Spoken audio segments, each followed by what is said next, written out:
Hello, আসসালামু আলাইকুম। আজকে আমরা চলে আসছি শ্যামলী রিসোর্ট।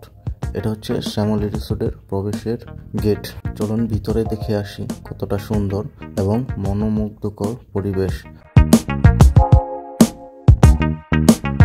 ভিতরে প্রবেশের পর এটি হচ্ছে ডান পাশের দৃশ্য। এই দৃশ্যটি দেখে খুবই ভালো লাগতেছে, কারণ হচ্ছে দেখেন এখানে পুরনো মাটির ঘর আছে, সাথে কবুতর আছে। এখানে অনেকে শুটিং করার জন্য আসে। এখানে ফুলের বাগান এবং দুটো দোলনা আছে। দোলনাতে আপনি দোল খেতে পারবেন। আর ভিতরের অংশগুলো চলুন দেখে আসি কেমন।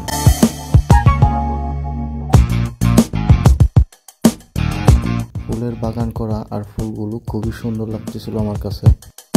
কিছুক্ষণের মধ্যে আমার মনে হলো যে আমি ফুলের বাগানের ভিতর হারিয়ে গেছি। দেখুন ফুলগুলো কত সুন্দর। তো ফুল দেখতে দেখতে আমি যখন হাঁটতেছিলাম তখন আমার চোখে আরও কিছু নতুন নতুন ফুলের কালেকশন পড়ল। তখনই আমি দেখতে পেলাম যে এটা ছাদে ওঠার জন্য। তো আমি ভাবতেছি সিঁড়ি বেয়ে ছাদে উঠবো।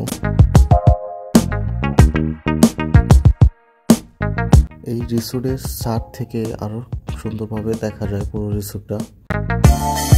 এখন আমি আপনাদের দেখাবো রিসোর্টের গেটের বাম পাশের অংশটুকু। দেখেন এই জায়গায় বসার জায়গা আছে, সামনে অনেক সুন্দর একটি জায়গা।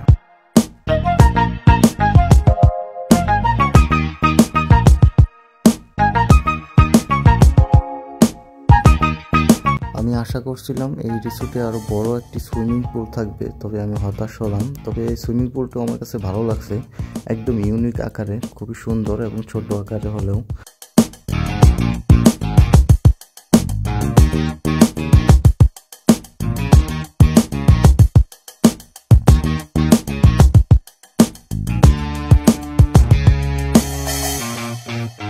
আসলে কটেজ থেকে রুম দেখতে খুবই সুন্দর লাগতেছিল, আর রুম থেকে বাহিরের দৃশ্য খুবই সুন্দর লাগতেছিল। নিরিবিলি একটি জায়গা, রিসোর্টটা খুবই সুন্দর করছে।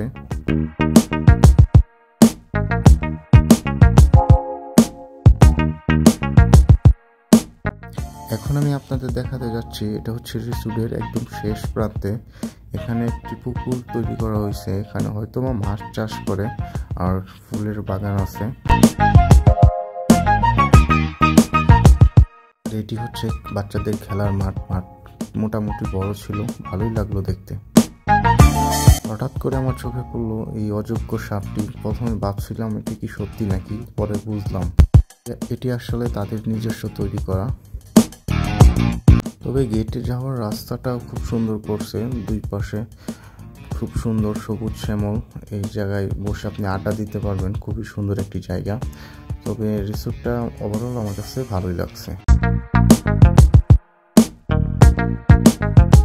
তো আজকের মতো রিসোর্ট থেকে বের হয়ে গেলাম। তো সবাইকে আসার জন্য আবারও লোকেশন আমি বলে দিচ্ছি। এটা হচ্ছে যে আপনার গাজীপুর থেকে হুতাপাড়া থেকে মাত্র 100-150 গজ ভিতরে হবে। রিক্সা দিয়ে আসতে পারেন বা হেঁটে আসলেও মাত্র 10 মিনিটের রাস্তা।